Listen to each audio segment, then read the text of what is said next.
Je n'accepterai pas dans notre pays que ces incivilités deviennent une habitude. Victime d'un lynchage d'une violence inouïe.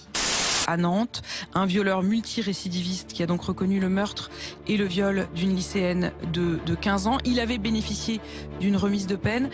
Les premiers auraient percuté le chien d'une riveraine, Axel, une aide-soignante de 23 ans. Très vite, le ton monte et le conducteur décide alors de quitter les lieux et percute la jeune femme avant de la traîner sur plusieurs centaines de mètres. Un peu plus tôt dans la soirée, Thomas se rend chez une connaissance où il rencontre son futur agresseur. Une altercation éclate. Le quadragénaire, connu des services de police pour des faits de violence aggravés, sortait de prison. Mélanie Lemay était gendarme. Elle avait 25 ans. Elle a été fauchée de plein fouet par une voiture qui tentait d'échapper à un contrôle vers Agen. À Besançon, une semaine après le passage à tabac d'une adolescente, c'est sa propre famille qui a roué de coups et tondu la jeune fille en raison de ses fréquentations.